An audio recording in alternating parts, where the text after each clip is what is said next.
नाज़रीन आदाब, ये समय न्यूज नेटवर्क और आप देख रहे हैं 24 घंटे का उर्दू न्यूज चैनल आलमी समय। अपना खुसूसी प्रोग्राम स्पोर्ट्स राउंडअप लेकर हाजिर हूं मैं शबाब अनवर।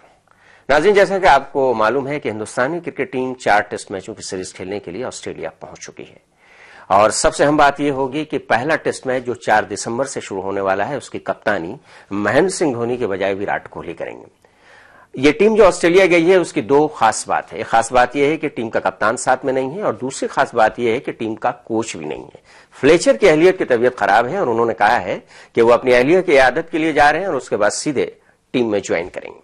लेकिन इससे भी अहम बात यह है कि गैर मुल्की दौरे पर जो कि हम माजी में देखते हैं कि हिंदुस्तानी टीम की कारकर्दगी बहुत अच्छी नहीं रही है, परफॉर्मेंस बहुत ढीला रहा है और ये जो टीम गई है उसमें ज्यादातर खिलाड़ी ऐसे हैं जिन्होंने ऑस्ट्रेलिया में खेला भी नहीं है और पूरी तरह से ये टीम एक मरतबा फिर बैटिंग पर ही मुनहसिर है। हालांकि घरेलू मैदान पर लगातार रिकॉर्ड्स बन रहे हैं, लेकिन चाहे साउथ अफ्रीका हो, इंग्लैंड हो, न्यूजीलैंड हो या फिर ऑस्ट्रेलिया हो, इन दौरों पर अगर हम हिंदुस्तानी टीम का रिकॉर्ड खंगालते हैं तो मायूसी हाथ लगती है।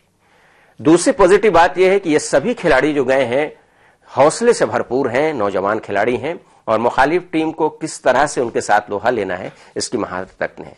क्या हिंदुस्तानी टीम और खासतौर से पहले टेस्ट मैच में जिस तरह से क़यादत का मौका मिल रहा है विराट कोहली को, हिंदुस्तानी सरजमीन के बाहर यानी कि बैरूनी मुल्क के पिच पर अपनी कारकर्दगी को बेहतर बनाने में कामयाब होगी।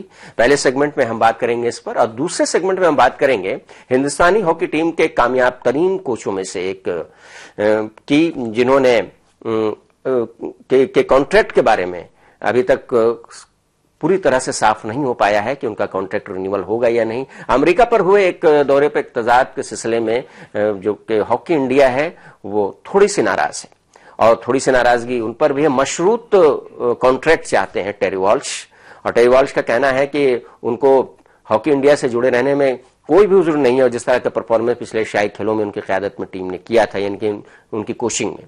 अब कुल मिलाकर मामला सामने यह है कि किसी वक्त भी उनका कॉन्ट्रैक्ट रिन्यूअल हो सकता है, लेकिन क्या तनाज़ात हैं, इसके पसे पर्दा क्या बातें हैं, इन पर हम बात करेंगे प्रोग्राम के दूसरे हिस्से में। और आज स्टूडियो में मौजूद हैं senior sport journalist Mansooruddin Faridi साहब। हम आपका खैर मकदम करते हैं आलमी समय के स्टूडियो में और इसके अलावा हम बातचीत करने की कोशिश करेंगे फजल इमाम मलिक और मोहम्मद इशाउद्दीन से, 2 सीनियर जर्नलिस्ट जो कि फोन लाइन पर हमारे साथ जुड़ सकते हैं। तो आइए शुरू करते हैं स्पोर्ट्स राउंडअप।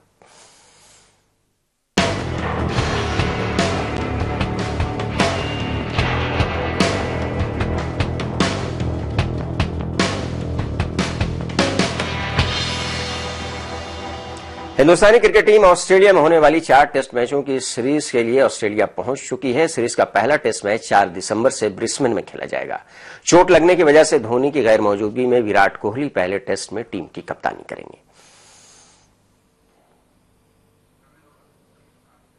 और साबिक हिंदुस्तानी कप्तान और टेस्ट में बेस्ट बल्लेबाजों में एक राहुल द्रविड़ ने ऑस्ट्रेलिया के दौरे पर जा रहे गए हिंदुस्तानी बल्लेबाजों को एक मशवरा दिया है। खासतौर पर पुजारा और विराट कोहली के लिए द्रविड़ ने कहा है कि इंग्लैंड के बरक्स ऑस्ट्रेलिया में गेंद हमेशा स्विंग नहीं होगी और एक मरतबा अगर बल्लेबाज सेट हो गया तो वो लंबा स्कोर बना सकता है। इन दोनों बल्लेबाजों को अपने ऑफ स्टंप का खासतौर से ध्यान रखना होगा। उनका हाफ स्टंप कहां है, ऑफ स्टंप, पॉजिटिव गेम और बैकफुट पर मजबूती ऑस्ट्रेलिया की बाउंसी पिचों पर कामयाबी की जामिन बन सकती है।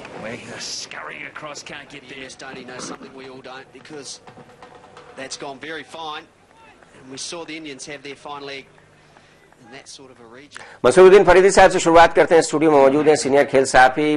हिंदुस्तान की टीम ऑस्ट्रेलिया के दौरे पर पहुंच चुकी है।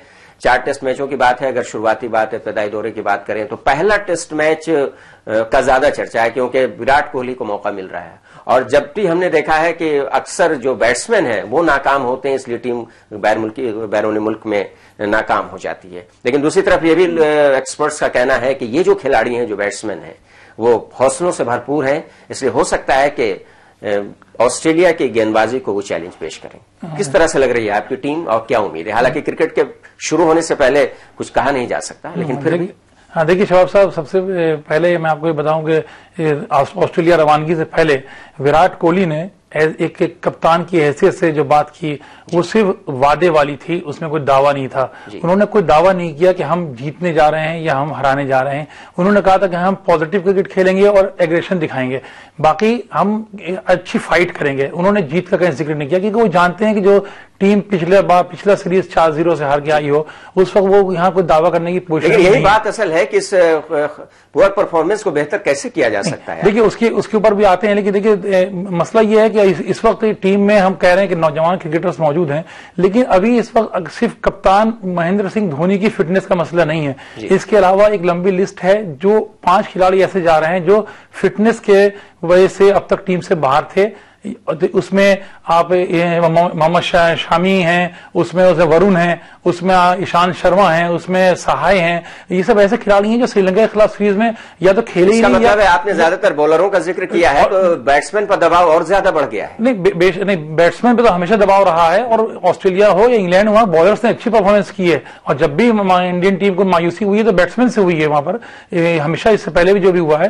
तो प्रेशर तो बेशक उनके ऊपर रहेगा। जैसे ड्राविड ने उनको मशवरा दिया है, वो तो बहुत उनको एक्सपीरियंस है ऑस्ट्रेलिया में खेलने का, उन्होंने बहुत सही बातें बताई हैं जो मशवरा दिया है, लेकिन मेन प्रेशर तो बैट्समैन पर रहेगा। लेकिन हमारी जो बॉलर्स हैं, फास्ट बॉलर, जिनका जिक्र विराट कोहली ने किया कि वो 4 फास्ट बॉलर के साथ खेल सकते हैं जो 140 किलोमीटर की स्पीड से ऊपर बॉलिंग करते हैं, लेकिन उनमें कोई बॉलर ऐसा नहीं है जो 100% फिट हो। ईशांत शर्मा श्रीलंका के खिलाफ आखिरी 2 मैच नहीं खेले, शामी पूरी सीरीज नहीं खेले, वरुण अनफिट थे। तो आप ये लगाइए कि आप ऐसे खिलाड़ियों को लेकर आप किस तरह दावा कर सकते हैं कि हम 100% दे देंगे जाके ऑस्ट्रेलिया। लेकिन इंग्लैंड के बरक्स अगर बात ऑस्ट्रेलिया की जाए, इसका लाहौर द्रविड़ ने भी इशारा किया है कि बहुत ज्यादा मतलब कि गेंद स्विंग नहीं करती है। अगर बैट्समैन खासतौर से अपना ऑफ स्टंप के बाहर ज्यादा हिंदुस्तानी बैट्समैन, और अगर एशिया के सभी बैट्समैन की बात की जाए तो गलतियां ज्यादा करते हैं। तो अगर पूरे सब्र के साथ अगर खेला जाए और गेंद को पहले से परख लिया जाए, और अगर ऑफ स्टंप के बाहर स्ट्रोक लगाना है, अगर बॉलर रूम देता है तो उस रूम का अगर फायदा हमारे बैट्समैन उठाते हैं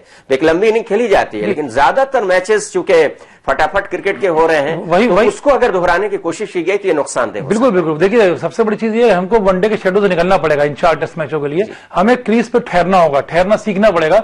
जिस तरह ड्राविड और लक्ष्मण जिस तरह क्रीज पे खड़े होकर खेलते थे, उस तरह उन्होंने वही मशवरा दिया है कि आप अगर वहां थोड़ी देर टिक गए, वहां आप 1 घंटा क्रीज के ऊपर टिक गए, अगर आपकी आई साइट सेट हो गई तो फिर वहां खेलने में प्रॉब्लम नहीं है, क्योंकि बॉल जो है रेगुलर स्विंग नहीं लेती है। तो वो उनके बिल्कुल सही कहना है उनका, राहुल का। तो अब रह गया, डिपेंड करता है हमारे जो नए बैट्समैन जा रहे हैं, चाहे पुजारा हो, चाहे उसमें विराट कोहली खुद शामिल हो, हालांकि उनका दूसरा टूर है वो, और जितने बैट्समैन दिगर जो है नए। सबसे ज्यादा उम्मीद अगर किसी से है तो रोहित शर्मा से है। अभी 264 का एक बड़ा स्कोर खड़ा किया वनडे क्रिकेट में, नया वर्ल्ड रिकॉर्ड बनाया है। हालांकि वो भी अगर देखा जाए तो 3 और 5 दिनों की क्रिकेट में काफी अच्छे से खेलते हैं, काफी समझ के साथ खेलते हैं। तो क्या अभी जो उन्होंने अपनी एक इमेज कायम की है कि वो तेज रफ्तार भी बैटिंग कर सकते हैं, तो क्या जो संभल कर बैटिंग जो की जाती है, सब्र के साथ जो टेस्ट मैच में बैटिंग की जाती है, रोहित शर्मा की बॉडी लैंग्वेज आपने देखी होगी जब वो ऑस्ट्रेलिया जा रहे थे, आपको देखकर कैसा लगा है? देखिए रोहित ने एक टेस्ट फिटनेस, एक जख्मी होने के बाद लौटे थे, तो उन्होंने एक अपने आप को प्रूफ कर दिया कि मैं फिट हूं, 100% फिट हूं, मैं 100% परफॉर्म कर सकता हूं। तो उन्होंने अपनी दावेदारी ठोक दी। और देखिए उनके ऊपर हमेशा से एक छाप सी लगी रही है टेस्ट मैच के बैट्समैन होने की, या वनडे में बहुत ज्यादा अहमियत नहीं दी गई। लेकिन अब वो जो है वो ऑस्ट्रेलिया में बेटर खेल सकते हैं, और लेकिन उनको वही फॉलो करना पड़ेगा कि आप यहाँ आपको सब्र किस तरह से करें, किस तरह रुक के खेले बॉलर्स को। क्योंकि एक बात कंफर्म है कि आपको ऑस्ट्रेलिया के पेस का सामना करना पड़ेगा। वो इंडिया के अगेंस्ट में खास तौर से और ज्यादा एग्रेशन उनके अंदर आ जाता है, चाहे वो सपोर्टर्स हो, चाहे वो टीम हो, चाहे उनके फास्ट बॉलर्स हो। तो एक बहुत बड़ा चैलेंज जो होगा वो हमारे बैट्समैन के लिए होगा।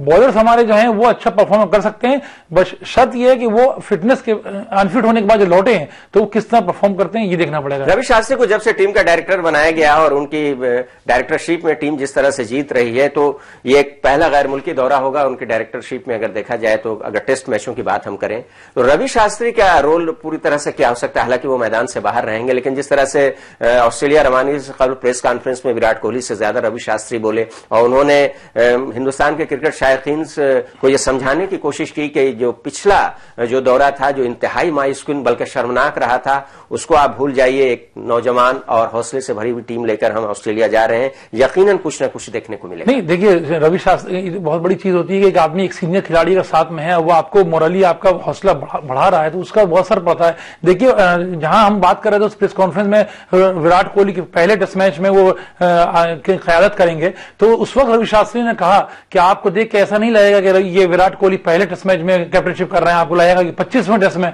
कैप्टनशिप कर रहे हैं। चलिए, फजल इमाम मलिक और मोहम्मद इशाउद्दीन दोनों हमारे साथ हैं, बात करते हैं पहले फजल इमाम मलिक से। फजल इमाम मलिक, जैसा कि आपने मंसूरुद्दीन फरीदी को तफसील से सुना कि उनका यह कहना है कि एक तो माजी बड़ा खराब रहा है, पिछला दौरा ही बहुत खराब था, और दूसरी चीज है कि बहुत फिटनेस का मसला है और ये सभी खिलाड़ी जो हैं, जो गई है टीम, बेशतर खिलाड़ी का तजुर्बा ऑस्ट्रेलिया में खेलने का नहीं है, तो क्या कुछ उम्मीद लगाई जानी चाहिए? जवाब सबसे पहली बड़ी चीज ये है कि आपने दो तीन चीज पहली बार हो रही। मैं ये कहना चाहता हूँ इसमें एक चौथी चीज पहली बार हो रही कि आप 18 मेंबरान की टीम को लेके जा रहे हैं। ये पहली बार इस तरह से भी चीज हो रही। दूसरी बड़ी चीज ये है कि सबसे आप बहुत सारी बातें हैं। आप ये बताइए कि कितने टेस्ट खिलाड़ी को आप लेके जाए? अगर चेतेश्वर पुजारा को छोड़ दिया जाए तो लंबी इनिंग्स खेलने का मादा मुझे नहीं लगता है कि किसी खिलाड़ी में, और वो भी बाहर के पिचों पर। जी हाँ, बात आप अगर देखिए इंग्लैंड के दौरे पे देखिए, कई बार टीम हमारी 200 का आंकड़ों को भी नहीं छू सकती। तो आप किस खिलाड़ी को ले? दिक्कत ये हो गई है, हमारे जो सिलेक्टर्स हैं उन्होंने आईपीएल को बुनियाद बना लिया है टीम सिलेक्शन पे। इसमें या फिर उनकी नजर अगले साल होने वाले वनडे क्रिकेट के वर्ल्ड कप पर होगी? नहीं, आप अगर वनडे खेलना है तो वनडे के हिसाब से चुनिए, और टेस्ट खेलना तो टेस्ट के। आप रणजी ट्रॉफी क्रिकेटर्स में बहुत अच्छे खिलाड़ी हैं। आपने राहुल को ले गए, ठीक है, एक आध को बहुत अच्छे खिलाड़ी को चुना उन्होंने, लेकिन ओवरऑल अगर देखा जाए तो वो वही खिलाड़ी हैं जो 4 ओवर से ज्यादा गेंदबाजी नहीं कर सकते। आईपीएल का जो है मसला है, आप देखिए किसी के घुटने टूट जाते हैं, किसी का मसल पुल हो जाता है, चाहे वो शमी हो, ईशांत हो, वरुण हो। दिक्कत यह है कि वो लॉन्गर वर्जन के खिलाड़ी हमारे यहाँ अब कम हो रहा है, क्योंकि हमने टेस्ट क्रिकेट को लगभग नेग्लेक्ट कर दिया है। तो आप जब तक टेस्ट क्रिकेट पर ध्यान नहीं दीजिएगा तब तक आप ऑस्ट्रेलिया हो, इंग्लैंड हो, कहीं भी, चूंकि हम फरीदी ने राहुल द्रविड़ का जिक्र किया, लक्ष्मण, आप इस पूरी टीम में न सचिन तेंदुलकर है इस दौरे पे, न राहुल द्रविड़, न लक्ष्मण है, पुराने खिलाड़ी वीरेंद्र सहवाग भी नहीं। बिल्कुल, अभी इन्हीं खिलाड़ियों से काम लेना है, और आपने बिल्कुल सही कहा कि इन खिलाड़ियों में लंबी पारी खेलने का मादा नहीं है, लेकिन जिस तरह का वादा तो नहीं किया है, लेकिन जिस तरह का उन्होंने दिखाया, अप्रोच दिखाया इन नौजवान खिलाड़ियों ने कि वो जा रहे हैं बाहर, अच्छा मुजाहरा करेंगे। मोहम्मद इशाउद्दीन सभी खिलाड़ियों का स्टैटिस्टिक्स अपने पास रखते हैं। इशाउद्दीन, हालांकि माजी बहुत अच्छा नहीं रहा है, क्या कहा जाए कि एक नए अहद की शुरुआत होगी ऑस्ट्रेलिया के दौरे पर? ये जो खिलाड़ी हैं जो कि अपने मैदान पर दनादन रिकॉर्ड बनाते हैं, वहां कुछ कर पाएंगे, खासतौर से टेस्ट मैच में? देखिए, जब भी अपने देश से बाहर जब टीम जाती है तो खिलाड़ी को जो है वो नए हिसाब से काम करना पड़ता है, और ऑस्ट्रेलिया का पिच तेज पिच है, लेकिन थोड़ा सा ये है कि इंग्लैंड और न्यूजीलैंड की तरह वहां की पिचें थोड़ा नहीं है, क्योंकि वहां आजकल जो है मौसम हल्का थोड़ा सा गर्म है, और गर्म मौसम में आप खेलने में थोड़ी ज्यादा परेशानी नहीं हो जैसे कि इंग्लैंड में होता है। गेंद भी थोड़ी कम धीमी रफ्तार से आती है, तो जाहिर सी है बात है कि हमारे बल्लेबाज को खेलने में सक्षम हो गए। रही बात की हमारे खिलाड़ी कैसे खेलेंगे, तो इन्हीं खिलाड़ियों में जो हमारे पास जो खिलाड़ी है, जैसा कि फरीद साहब ने कहा कि हमारे पास जो अवेलेबल खिलाड़ी है, और फजल ने भी कहा कि जो अवेलेबल खिलाड़ी है उन्हीं खिलाड़ियों से काम चलाना पड़ेगा। हम ये नहीं कह सकते कि फला खिलाड़ी चलेगा या नहीं चलेगा। तो ऑस्ट्रेलिया में इन्हीं खिलाड़ियों, और जब जैसा कि वनडे में परफॉर्मेंस किया तो ये अलग बात है कि टेस्ट मैच वहां खेलना है पहले, लेकिन इन्हीं खिलाड़ियों को जो मोरल बढ़ाना है, इन्हीं खिलाड़ियों को आगे बढ़ाना है, तो इन्हीं खिलाड़ियों पर सब कुछ दारोमदार हो। आपने मोरल की बात की है, मोरल डाउन करने की कोशिश मैकग्राथ ने की है, जैसा कि हिंदुस्तान ऑस्ट्रेलिया के दरमियान सीरीज शुरू होने पहले से लफ्जी जंग शुरू होती है। मैकग्राथ का बहुत ही खराब बयान आया है कि घुटने टेकने पड़ेंगे हिंदुस्तानी टीम को। आपको क्या लगता है कि ऑस्ट्रेलिया की तरफ से फिर वही कोशिश की जा रही है जो पहले कहती जाए? मैकग्राथ का बयान आपने देखा होगा, और हालांकि कोई रद्देमल अभी तक आया नहीं है बोर्ड या हिंदुस्तानी कप्तान की तरफ से, तो ये एक दोहरा दबाव हिंदुस्तानी टीम पर ऑस्ट्रेलिया में हमेशा होता है। ये हमेशा होता है, लेकिन इससे उबरना होगा, और हमारे पास विराट जैसा खिलाड़ी है जो हमेशा इसका जवाब देने को तैयार है, न केवल बल्ले से बल्कि अपने इशारों से भी जवाब देने को तैयार होते हैं। तो हमें ये नहीं लगता कि मैकग्राथ जो हमला कर रहे हैं मैदान के बाहर से, उससे ज्यादा घबराने की जरूरत नहीं है। रवि शास्त्री पहले ही बता चुके हैं कि भाई आपको घबराने की जरूरत नहीं है, वहां सब कुछ आप बढ़िया हो जाएगा, ठीक से आप खेल लेंगे। इशाउद्दीन का कहना है, फजल इमाम मलिक साहब, कि वो बल्ले से तो करेंगे ही, इशारों से ही। तो अगर इशारे में पकड़े गए वहां पर तो फिर आईसीसी तो उनकी तो छुट्टी कर देगी। आपको क्या लगता है कि इस तरह की जो चीजें होती हैं ये बंद होनी चाहिए, आईसीसी को इस पर पाबंदी लगानी चाहिए? मैकग्राथ ने इस तरह बयान सीरीज शुरू होने से पहले ही दे दिया, उन्हें कैसे मालूम कि हिंदुस्तानी टीम पूरी तरह से पिट जाएगी या क्लीन स्वीप का सामना करना पड़ेगा? इस चीज पर रोक क्यों नहीं लग रही? खास करके ऑस्ट्रेलिया के जो क्रिकेटर्स हैं वो इसमें बहुत महारत रखते हैं। नहीं, देखिए शबाब साहब, इस तरह की चीजों में पाबंदी लगे बहुत सारी चीजें जिससे आईसीसी को पाबंदी लगानी चाहिए, नहीं लग रही है। मैच फिक्सिंग हो रहे हैं, हिंदुस्तान में मैच फिक्सिंग हो रहा है, उसका एक क्रिकेटर वो श्रीलंका के खिलाफ खेल रहा है, पाबंदी लगनी चाहिए, नहीं लग रही है, सब अलग बात है। सबसे बड़ी चीज ये है कि आप देखिए कि ऑस्ट्रेलियाई टीम हिंदुस्तान में हार के गई है, इसका बदला वो चुकता जरूर करना चाहेंगे। और जिस मिशेल जॉनसन जिनको उन्होंने बहुत बेदर्दी से यहाँ धुलाई की थी, अभी बहुत अच्छा परफॉर्म कर रहे हैं। तो मुझे लगता है कि ये सीरीज जो है, मैगरा ने क्या कहा, मैगरा चूंकि एक जो बयानबाजी होती है वो एक मानसिक तौर पर या दिमागी तौर पर एक उसको लेके भी। हम मंसूरुद्दीन फरीदी साहब से जानना चाहेंगे कि इसका असर साइकोलॉजिकली पड़ता रहा है शुरू से ही, जब भी हिंद ऑस्ट्रेलिया सीरीज हुई है। आपको क्या लगता है कि जैसा कि फजल साहब कह रहे हैं कि उससे अलग हट के देखना चाहिए, और इशाउद्दीन ने कहा कि इसका जवाब देने में विराट कोहली काफी है, विराट कोहली, क्योंकि वो बल्ले से भी और अपने इशारों से भी अपने मुखालफिन को बहुत अच्छी तरह सबक सिखाना जानते हैं। लेकिन जाहिर है क्रिकेट जेंटलमैन का गेम कहा जाता है, उसी तरीके से खेलना चाहिए। ये जो एक लफ्जी जंग मैकग्रा के जरिए शुरू की गई है सीरीज शुरू होने से पहले, बल्कि हिंदुस्तान की टीम तो पहुंची भी नहीं थी, उससे पहले ही उनका बयान आ गया था। आपको क्या लगता है कि पूरी तरह से हौसला पस्त करने की ये कोशिश ऑस्ट्रेलिया की तरफ से है? शबाब साहब, ये कोई नई चीज तो है नहीं ऑस्ट्रेलिया के लिए। ऑस्ट्रेलिया के कंगारू हमेशा इस एग्रेशन के लिए मशहूर हैं, वो नफ्सियाती जंग लड़ते हैं इससे पहले। लेकिन देखिए इस लड़ाई में भी सौरव गंगोली की टीम ने ऑस्ट्रेलिया को छित कर दिया था। तो ऐसा नहीं है कि हम इस मामले में पीछे रह जाते हैं। उनकी नफ्सियाती जंग का जवाब हम मैदान में दे सकते हैं। उनको ऐसे वाकयात हुए जो हमारे खिलाड़ी उनके मैदानों में जाके उन्होंने उनको घूरा है, दांत दिखाए हैं और चिढ़ाया है और ईंट का जवाब पत्थर से दिया है। ऐसे वाकयात वहां पर हुए हैं, उसका एक्शन भी हुआ है दोनों तरफ से। लेकिन बहुत ज्यादा हमको इसमें अंदर नहीं आना चाहिए, क्योंकि ये उनकी एक ट्रिक है, उसमें अगर आप फंस गए तो खत्म हो गए।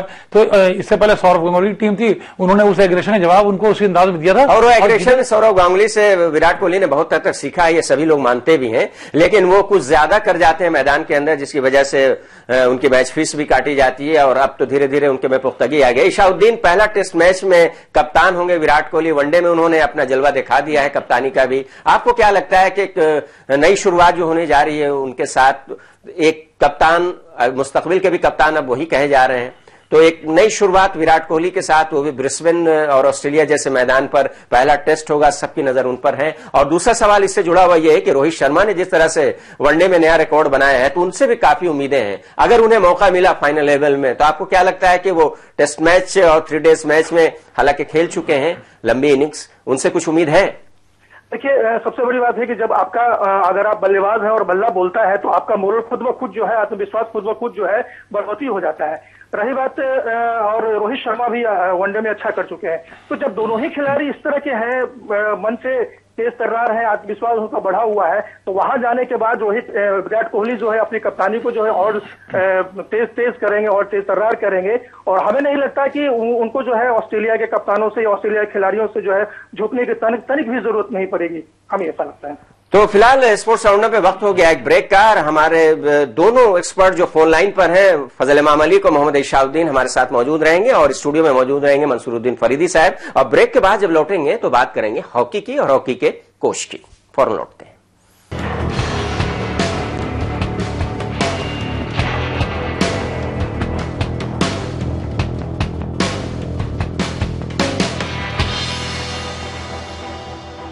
समाजवादी पार्टी ने उत्तर प्रदेश में रोजगार का वादा किया था। 15 अक्टूबर 2014 को आईटीसीटी का काम शुरू किया गया। समाजवादी पार्टी इरादे लोहा हैं।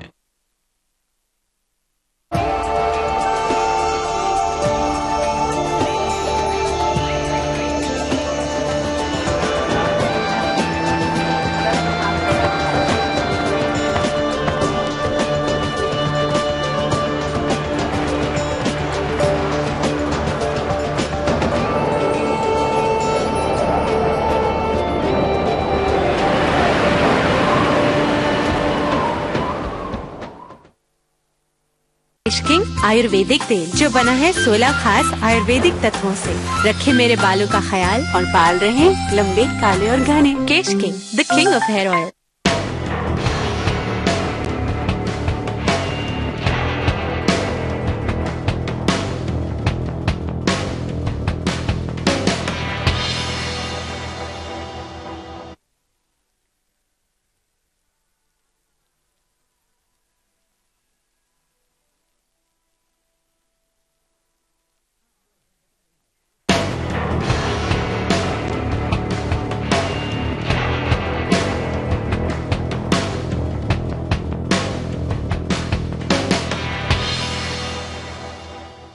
वक्फे के बाद एक बार फिर आपका खैर मकदम है। आप देख रहे हैं हमारा खुसूसी program sports round up. Studio में मौजूद हैं senior sports journalist Mansooruddin Faridi और फोनलाइन पर दो और खेल सहाफी मोहम्मद इशाउद्दीन और फजल इमाम मलिक। बात अब हॉकी और हॉकी के कोच की करते हैं। हिंदुस्तानी हॉकी टीम के कोच टेरी वॉल्श की वापसी को लेकर इम्कानात और अंदेशे की हालत में अभी कोई खास तब्दीली नहीं आई है। वजीर स्पोर्ट्स से मुलाकात के बावजूद वॉल्श के हिंदुस्तान में बने रहने पर अभी कोई फैसला नहीं पाया है। हालांकि यह फैसला किसी भी वक्त हो सकता है और नया कॉन्ट्रैक्ट वॉल्श को भेजा जा सकता है, जिस पर वो भी फैसला ले लेंगे बहुत जल्द ही। हम आपको बता दें कि हिंदुस्तानी स्पोर्ट्स अथॉरिटी यानी साई और वजारत स्पोर्ट्स उनके तमाम मुतालबात मानने को तैयार है, लेकिन हॉकी इंडिया ने कुछ अंदेशे का इजहार किया है, जिसके बाद वॉल्श के बने रहने का मामला इल्तिवा में पड़ गया है। खासतौर पर आखिरी वक्त में हॉकी इंडिया ने माली बेजाब्तगियों की बात की है। हालांकि वॉल्श के मुताबिक अमेरिका से जुड़ा वो मामला काफी पुराना है और हल भी हो चुका है। हॉकी इंडिया की सीईओ एलेना नॉर्मन ने कहा है कि इस एक इश्यू को छोड़कर वॉल्श के साथ काम करने में हॉकी इंडिया के कोई परेशानी नहीं। वॉल्श ऑस्ट्रेलिया रवाना हो रहे हैं। वो कुनबे के साथ रहकर फैसला लेना चाहते हैं। और आइए सुनते हैं टेरी वॉल्श ने क्या कहा है। I've now been in the job for 12 months, and we've grown a lot. And each part of that, the different phases of improvement have been really quite noticeable as far as I'm concerned. I think the question was really to do with the most recent. Are you talking about the very last period? This has been a really traumatic time. It's very, very difficult to deal with. Emotions are running very, very high, really high, and much higher than they are when I'm sitting on the side watching an intense match. All right, there's too much of a highs and lows, and it's difficult. I have to get past that. All right, and I have to readdress exactly where I am. पूरी controversy क्या है? आखिर renewal क्यों नहीं हो पा रहा है? कुछ मामला पुराना उठा है माली बेजाब्तगी का। उन्होंने कहा कि अमेरिका से जुड़ा हुआ मामला ये हल भी हो चुका है। आखिर क्या बात है? स्पोर्ट्स अथॉरिटी की नाराजगी है या फिर हॉकी इंडिया नाराज चल रही है? मामला क्या है आखिर? मंसूर देखिए शबाब साहब, मामला आज नहीं है, ये पुराना मामला है। अगर आप टेरी वॉल्श को कोच बना रहे थे तो उससे पहले भी मामला मालूम हो सकता था आपको। लेकिन अभी साई और वजारत स्पोर्ट्स जो है वो उनकी शर्तों को मान चुके हैं और कोई ऐसा नहीं माना है कि आपने आंखें बंद करके मान लिया। उसके लिए बाकायदा स्पोर्ट्स मिनिस्ट्री ने लगातार धमकियां देते रहे हैं कि मैं इस्तीफा दे दूंगा, मैं इस्तीफा दे दूंगा। ये लगातार चल रहा है। ये वो चीजें हैं जो हमें उनके सामने की नजर आ रही हैं। पर्दे के पीछे से क्या बातें हो रही हैं ये नहीं मालूम है। उन्होंने क्या मांगा? उन्होंने क्या इख्तियारात ज्यादा मांगे? उन्होंने क्या फैसले साजी का हक मांगा? इन्होंने कुछ चीजें ऐसी मांगी जहां उनको ये शक है कि मदाखलत होती होगी पीछे से, चाहे वो सिलेक्शन का मामला हो चाहे दूसरे फैसले हो। उन्होंने उन चीजों के डिमांड की थी और एक सैलरी इसके बढ़ाने की बात की थी, क्योंकि हम एशियन कप में गोल्ड जीत के आए थे तो एज ए प्रोफेशनल उन्होंने और उसी के बाद से इनका कद थोड़ा सा बढ़ भी गया है। अपनी टीम में अच्छे पॉजिटिव चेंज आए हैं। हम कामयाब, हम जीत के आए एशियन गेम्स में और अब सामने चैंपियंस ट्रॉफी सामने खड़ी है। ये हमारी बदकिस्मती है कि एक अच्छे टूर्नामेंट में जीतने के बाद हम दूसरे टूर्नामेंट में खालियात खड़े हुए हैं। फजल साहब से जानना चाहते हैं, फजल साहब क्या आपको लगता है कि ये कॉन्ट्रैक्ट रिन्यूअल हो जाएगा? क्योंकि जैसा कि मंसूर साहब कह रहे हैं कि चैंपियंस ट्रॉफी सामने है और जिस तरह एशियाड में गोल्ड जिताया तो काफी उसमें रोल रहा है टेरी वॉल्श का। पूरी कंट्रोवर्सी को आप किस तरह से देख रहे हैं? नहीं, ये कंट्रोवर्सी वॉल्श का नहीं है शबाब, ये कंट्रोवर्सी हॉकी इंडिया और साई और वजारत खेल को लेकर है जी। सवाल टेरी वॉल्श के रहने या न रहने का नहीं है। टेरी वॉल्श जाते भी हैं तो कोई बहुत ज्यादा फर्क पड़ने का नहीं है उससे, लेकिन वक्त गलत है जी। इस वक्त उन्होंने ये फैसला लिया क्योंकि टाइमिंग अभी सही नहीं है। सबसे बड़ी चीज ये है कि क्योंकि रियो ओलंपिक भी अगले साल 2016 का है, तो इन 2 सालों में आपको तैयारी करनी है। ओलंपिक की भी चैंपियंस ट्रॉफी हमारे सामने बस शुरू होने को, तो मुझे लगता है कि टाइमिंग गलत है वॉल्श ने इस तरह का किया, क्योंकि हॉकी इंडिया और साई को लेके लगातार जो तनाजा है वो चल रहा है। कई मेल आए, कई बाकायदा उन्होंने कई मरतबा इस्तीफे की धमकी भी दी, इस्तीफा दिया भी। हॉकी इंडिया से ये तनाजा शुरू हुआ है आपको एशियन खेलों में जाने से पहले नहीं, बल्कि अर्जुन अवार्ड की जब लिस्ट निकली थी, आपको याद होगा कि हम लोगों ने इसी प्रोग्राम में चर्चा की थी जब कपिल देव को इसका चेयरमैन बनाया गया था। उन्होंने जो अर्जुन अवार्ड की लिस्ट निकाली थी खिलाड़ियों को दिया जाना था, उसके बाद हॉकी इंडिया के जो एतराजात आए थे, उसके बाद से हॉकी इंडिया और साई और वजारत खेल के बीच जो तनाजात चल रहे हैं, ये सारा फसाद वहीं से हो रहा है। ये सारे फसादात की वहीं से, तो इसीलिए अब जब साई ने मान लिया है और वजारत खेल ने उनकी शर्तों को मान लिया है कितना माना गया अभी सब बहुत कुछ पर्दे के अंदर है। जी जी। लेकिन यह है कि कहा जा रहा है कि हमने मान लिया है हॉकी इंडिया को, जो ऐसा नहीं लगता, क्योंकि हॉकी इंडिया के नरेंद्र बत्रा जो उसके सदर हैं, उनसे लगातार एक जो सर्द जंग जिसको कहते हैं वो वजारत खेल और साई से मुझे लगता है कि, लेकिन आपको उम्मीद है कि ये मामला हल हो जाएगा? कि मामला हल हो या ना, अगर खेलों को बचाना है जी, हॉकी का सवाल नहीं है शबाब, अगर खेल को इस मुल्क में बचाना है तो सिर्फ बाबुओं के चंगुल से निकालना होगा। साई एक सफेद हाथी बन चुका है, साई पे करोड़ों रुपए साल में खर्च होते हैं, खेल का जो बजट है उसका एक बड़ा हिस्सा साई पे खर्च होता है।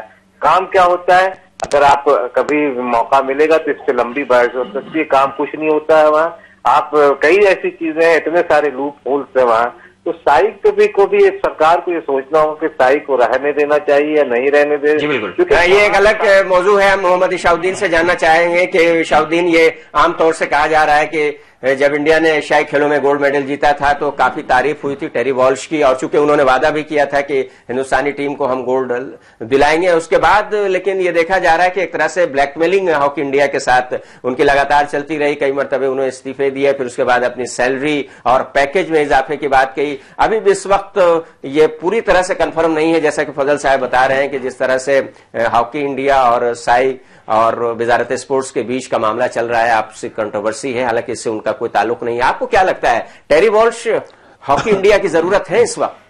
देखिए, भारत को हॉकी चलाना है तो हॉकी इंडिया की बातों पर ध्यान देना चाहिए, और मेरे ख्याल से हॉकी इंडिया जो है वो टेरी वॉल्श को बिल्कुल प्रायोरिटी लिस्ट में नहीं मान रहा है। जी, तो उसी वजह आप क्या मानते हैं?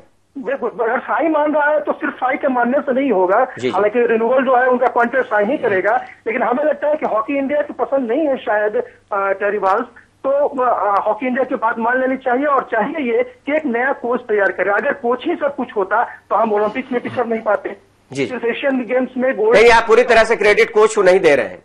बिल्कुल, हम बिल्कुल क्रेडिट नहीं देते। अगर यही क्रेडिट देना कोच का चमत्कार होता तो पिछले 2-3 साल में हमारी टीम बहुत अव्वल होती, वो नहीं हुआ। ऑस्ट्रेलिया के खिलाफ हमने जो सीरीज जीती है वो भी सीरीज हमने सेकंड लाइनर के खिलाफ जीती है। एशियन गेम्स में भी हमने जीता तो वो थोड़ा बहुत खिलाड़ियों की वजह से जीता, कोच का भी उसमें रोल है, ऐसा नहीं है कि नहीं है, लेकिन हम पूरी क्रेडिट उनको नहीं दे सकते। आप दोनों लोग हमारे साथ रहिएगा। फोन लाइन पर मंसूरुद्दीन फरीदी, स्पोर्ट्स जर्नलिस्ट, इस वक्त स्टूडियो मौजूद है। आपने फजल साहब, इशाउद्दीन दोनों को सुना। इशाउद्दीन का यह कहना है कि नए कोच की जरूरत है, और जितना क्रेडिट उन्हें दिया जा रहा है हिंदुस्तान की जीत का, उतना ज्यादा रोल उनका है नहीं। दरअसल आपको क्या लगता है कि टेरी वॉल्श हॉकी इंडिया की जरूरत है या फिर कोई मुतबादिल तलाश करना चाहिए? देखिए, कोच का रोल तो होता है बहुत बड़ा जी, वॉल्श ने इसको साबित भी किया है। देखिए, जहां फजल ने ये बात कही वो बिल्कुल दुरुस्त थी कि उनका फैसला, टाइमिंग जो थी वो गलत थी। इस वक्त अगर हम कोच को चेंज करते हैं तो उस वक्त टीम को नई शक्ल में सामने लाना या प्लेयर्स के साथ तालमेल होना कोच का बहुत टाइम लेगा ये चीज। तो इसलिए ये वक्त जो है कोच को चेंज करने के लिए नहीं है। और देखिए, टेरी वॉल्श ने कुछ चीजें प्रूव की हैं, कम से कम इस टीम को खड़ा किया है। इस टीम लेकिन एक सवाल जो लगातार उठता रहा है कि गैर मुल्की कोच ही क्यों, ये बहुत बड़ा सवाल है। हमारे मुल्क में इतने बड़े बड़े हॉकी के खिलाड़ी हुए हैं, उनको ये जिम्मेदारी क्यों नहीं दी जाती आखिर?